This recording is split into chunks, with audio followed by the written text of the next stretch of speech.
मित्रों नमस्कार। ये है AB क्लासपुर यूट्यूब चैनल, जिस पर आपका हार्दिक स्वागत है। आइए प्रत्येक दिन की तरह जो है अपने इस राजनीति विज्ञान के प्रैक्टिस सेट को, जिसमें मिश्रित प्रश्नों का संकलन बेहतरीन किया गया है, इस प्रैक्टिस सेट जो 22वां नंबर है राजनीति विज्ञान का, हल करते हैं और अपनी तैयारी को आगे बढ़ाते रहते हैं। तो आइए दोस्तों, स्क्रीन पर ये रहा आपका जो है पहला प्रश्न लिखा है, व्यवहारवाद किसके व्यवहार पर ध्यान केंद्रित करता है। व्यवहारवादी जो अवधारणा है पूछ रहा है कि किसके व्यवहार पर ध्यान केंद्रित करता है, क्या नागरिक के, या राजनीतिक वर्ग के, या नौकरशाही के वर्ग पर, या उपरोक्त में सभी वर्गों पर। तो इस प्रश्न का दोस्तों सही उत्तर ऑप्शन नंबर डी हो जाएगा। यानी व्यवहारवादी जो अवधारणा है दोस्तों, वो उपरोक्त सभी पर कार्य करती है या ध्यान केंद्रित करती है। आप जानते हैं दोस्तों, इसकी जो शुरुआत है 20वीं सदी के पहले दशक में दोस्तों JB वाटसन द्वारा, जो अमेरिका के एक प्रसिद्ध मनोवैज्ञानिक थे, की गई थी, है ना। आगे प्रश्न फिर दूसरा है, यह है राजनीतिक सिद्धांत की शास्त्रीय परंपरा को जांच की एक साझा विचारधारा माना जाता है। राजकीय सिद्धांत की शास्त्रीय परंपरा को जांच की एक साझा विचारधारा माना जाता है। क्यों माना जाता है ये बताना है। क्या इसमें तर्क की शैली और तरीके में एकत्व है, क्या ये सही है, या इसके विषय और शैली में एकत्व है, क्या ये सही है। समान लक्ष्य ढूंढने में एकत्व है, क्या ये सही होगा। या ऑप्शन नंबर डी, मनुष्य जाति के लिए साझी दूरदर्शिता प्राप्त करने में एकत्व है, क्या ये सही हो जाएगा। तो दोस्तों आप जानते हैं कि परंपरागत जो राजनीतिक सिद्धांत है मूल सापेक्ष या मूल्यों पर आधारित होते हैं। कौन से? तो परंपरागत राजनीतिक सिद्धांत जो हैं मूल्य सापेक्ष या मूल्यों पर आधारित होते हैं, इनका दार्शनिक एवं वैचारिक दृष्टि से मूल्यों, आदर्शों, लक्ष्यों से अभिन्न संबंध होता है। दोस्तों इस प्रश्न का सही उत्तर जो है ऑप्शन नंबर ए हो जाएगा। यानी तर्क की शैली एवं तरीके में एकत्व है, ये सही हो जाएगा। दूसरा प्रश्न है फिर, निम्नलिखित में से कौन एक विचारधारा की विशेषता नहीं है। निम्नलिखित में से कौन एक विचारधारा की विशेषता नहीं है, ये बताना है। एक राजनीतिक आस्था प्रणाली, क्या ये नहीं है। या बी नंबर, राजनीतिक विचारों का एक कार्रवाई उन्मुख समुच्चय, क्या ये नहीं है। या सी नंबर जो है, एक खास सामाजिक वर्ग या सामाजिक समूह का वैश्विक नज़रिया, क्या ये नहीं सही। क्या डी नंबर में जो लिखा है वे राजनीतिक विचार जो वर्ग सामाजिक हितों को समाविष्ट या व्यक्त नहीं करते, क्या यह सही नहीं होगा। तो दोस्तों इस प्रश्न का ऑप्शन नंबर डी ही सही हो जाएगा। यानी कि विचारधारा की जो है ये विशेषता नहीं है। आगे देखते हैं दूसरा प्रश्न, ये है, एक लोक कल्याणकारी राज्य को किस कार्य से बचना चाहिए। ये प्रश्न, जो एक लोक कल्याणकारी राज्य होता है उसमें से ये जो 4 कार्य लिखे हैं, इनमें से किस काम से उसे बचना चाहिए। तो क्या जनहित संबंधी कार्य से बचना चाहिए, क्या ये सही होगा। नहीं, ये तो सही नहीं होगा। दूसरा, जनसहमति निर्माण, क्या ये देखना है, परीक्षण कीजिए आप। दूसरा सी नंबर है, जन आक्रोश को दूर करना चाहिए, क्या इस कार्य से बचना चाहिए। या जनमत को दबाना चाहिए। तो दोस्तों आप जान गए होंगे इस प्रश्न का उत्तर ऑप्शन नंबर डी हो जाएगा। यानी लोक कल्याणकारी राज्य को चाहिए कि वह जनमत को दबाए ना। यही ऑप्शन नंबर डी सही हो जाएगा। आगे है प्रश्न, निम्न में से कौन प्राचीन यूरोपीय राजनीतिक जो है चिंतन से संबंध नहीं है। निम्न में से कौन जो है प्राचीन यूरोपीय राजनीतिक चिंतन से संबंध नहीं रखता है, ये बताना है। क्या आचार प्रधान, या सार्वभौमवाद, या नगर राज्य, या इनमें से कोई नहीं। तो इस प्रश्न का दोस्तों सही उत्तर आपको बताना है। दोस्तों प्राचीन जो यूनानी या यूरोपीय जो राजनीतिक चिंतन है मुख्यतः नैतिक दृष्टिकोण पर आधारित है, जिसका जोर जो है दोस्तों मूल्यों, आचारों, आदर्शवादिता पर था। जबकि जो दोस्तों नगर राज्य और उनके विश्लेषण की आधारभूत राजनीतिक इकाई थे। प्राचीन यूरोपीय दोस्तों चिंतन में सार्वभौमवाद या अंतर्राष्ट्रीयतावाद के तत्व शामिल नहीं थे। तो इस प्रश्न का सही उत्तर ऑप्शन नंबर बी हो जाएगा। आगे देखते हैं दूसरा प्रश्न, ये रहा है आपकी स्क्रीन पर दूसरा प्रश्न। डेविड ईस्टन की जो है डेविड ईस्टन की राजनीतिक प्रणाली डेविड ईस्टन की राजनीतिक प्रणाली की दृढ़ता की अवधारणा मूल रूप से निम्न में से किस विषय से ली गई है? ये प्रश्न है कि जो डेविड ईस्टन की राजनीतिक प्रणाली की दृढ़ता है उसकी जो अवधारणा है मूल रूप से कहाँ से ली गई है, ये बताना है। क्या जैविक विज्ञान से ली गई है, या भौतिक विज्ञान से, या संचार विज्ञान से, या सामाजिक विज्ञान से, तो ये बताना है। तो दोस्तों इस प्रश्न का सही उत्तर ऑप्शन नंबर ए हो जाएगा। यानी डेविड ईस्टन ने अपनी पुस्तक जो है political system and inquiry into the state of political science, जिसका लेखन कार्य है जो 1953 में हुआ था, अपना प्रणाली विश्लेषण प्रस्तुत किया है। डेविड ईस्टन ने ऐसे सिद्धांत का निर्माण करना चाहा दोस्तों जिसमें सारे सामाजिक विज्ञान समा जाएं। तो इस प्रश्न का सही उत्तर ऑप्शन नंबर ए हो जाएगा। आगे देखते हैं दूसरा प्रश्न। डेविड ईस्टन ने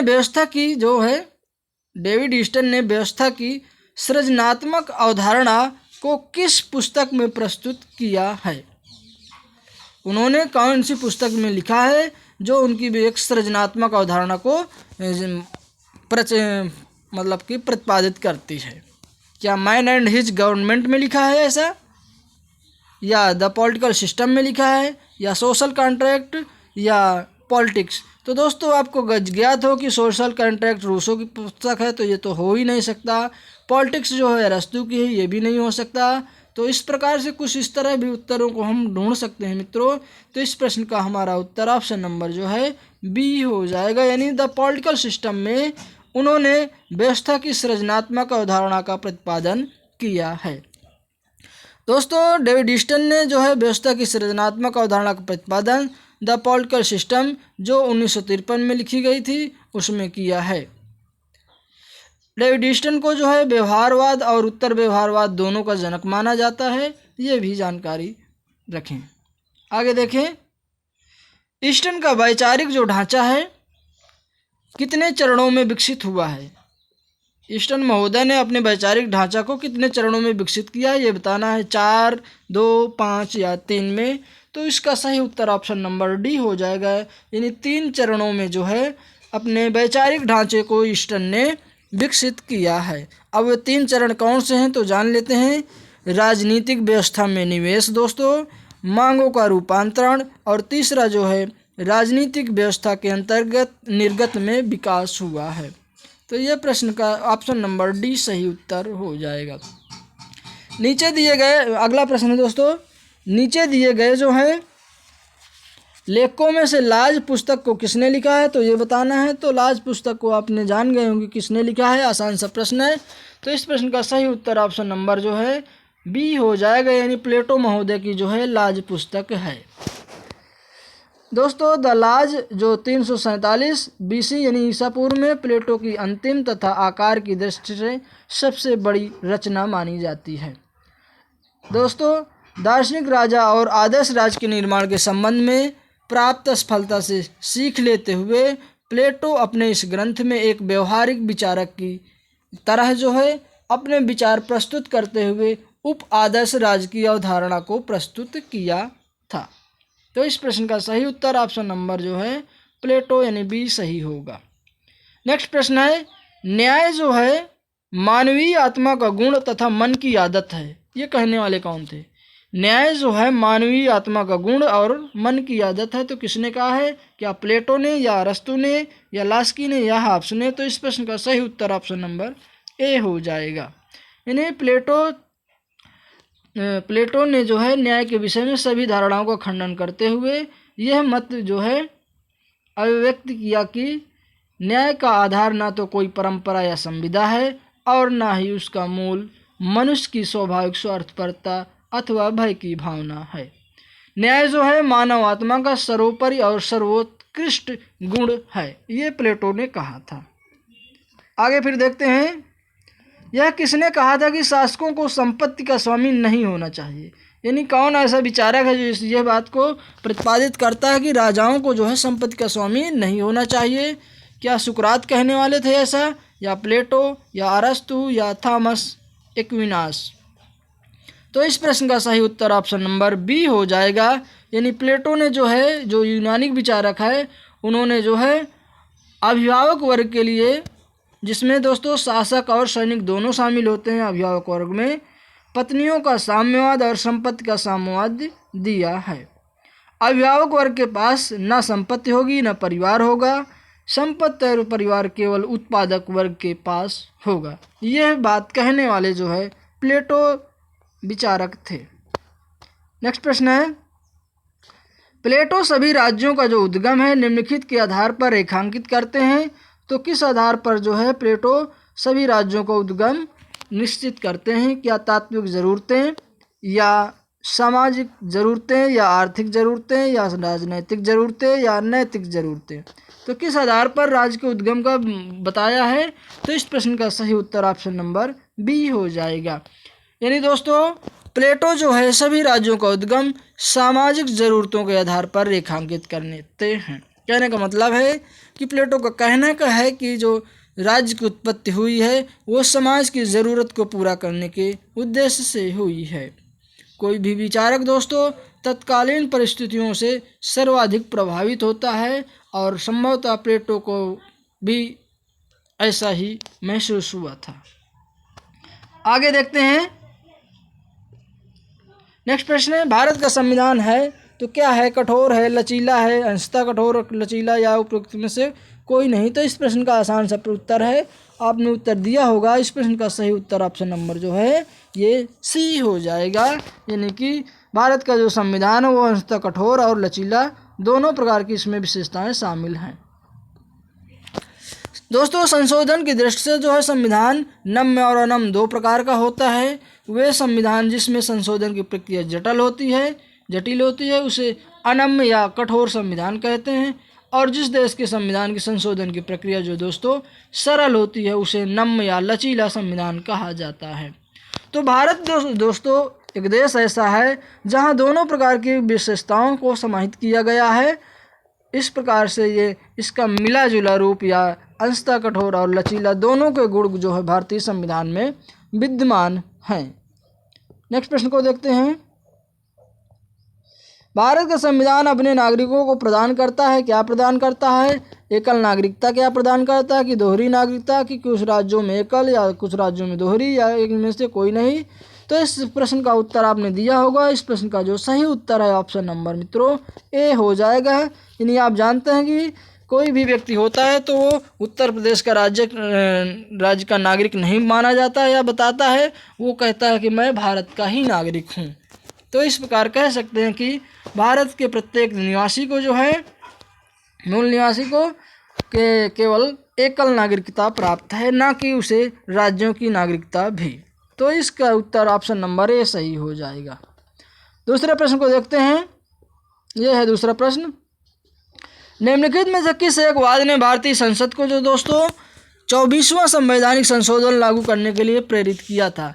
क्या शंकरी प्रसाद केस था, या केशवानंद भारती केस था, या गोलकनाथ केस, या शाहबानो केस था? इसको बताना है।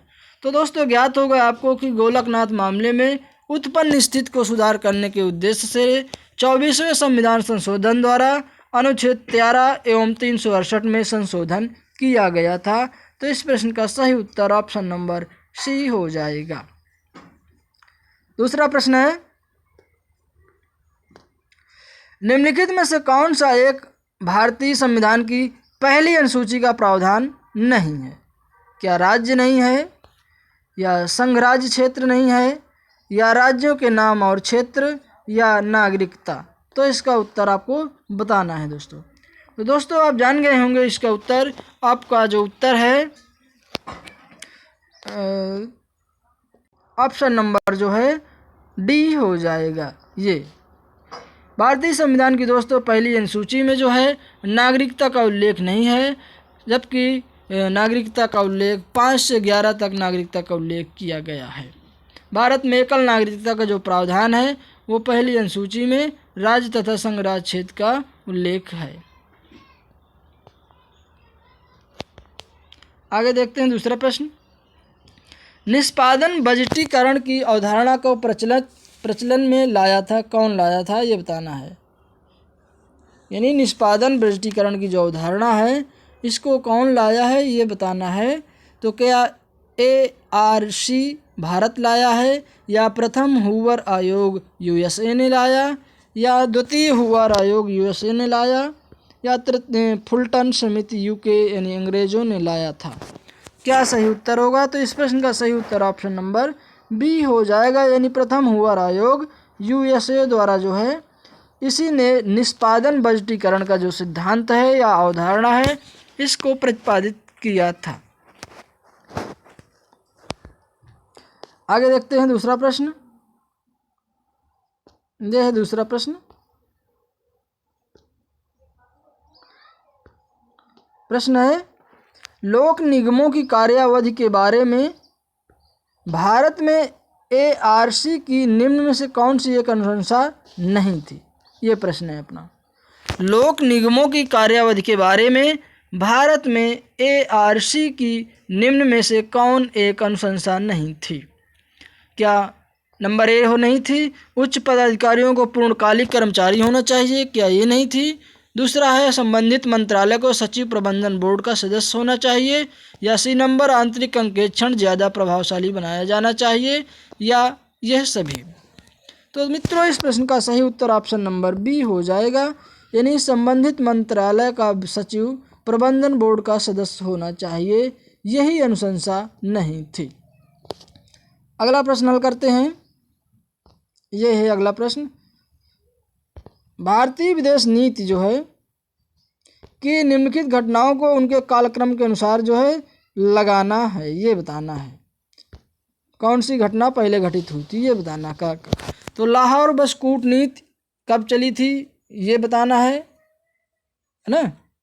और दूसरा है लुक ईस्ट पॉलिसी, तीसरा है गुजराल सिद्धांत, और चौथा है पोखरण द्वितीय परमाणु विस्फोट।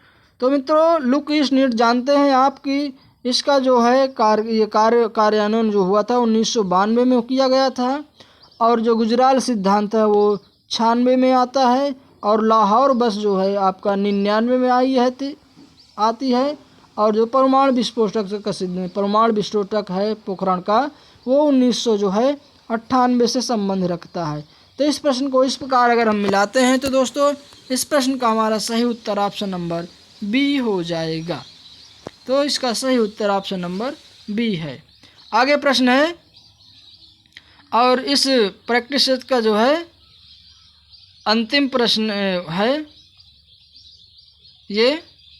इसमें देखिए कट गया है, वो नहीं आया है, तो हम बता देंगे कैसे करना है इसको। तो चीन सुमेलित करना है। चीन का विवाद क्या काला पानी से है संबंध है? बांग्लादेश का विवाद क्या गलवान घाटी से है, क्या ये सही है? पाकिस्तान का भूमि सीमा क्या किससे सही है, तो ये बताना। तो दोस्तों आपने चीन का जो संबंध है इसमें गलवान घाटी से है। बांग्लादेश का जो संबंध है वो आप जान गए होंगे कि बांग्लादेश का संबंध भूमि सीमा से होता था ये। और पाकिस्तान का जानते हैं आप कि पाकिस्तान का जो संबंध है बगलिहार परियोजना से था, वो जो दिख नहीं रहा दोस्तों इसमें।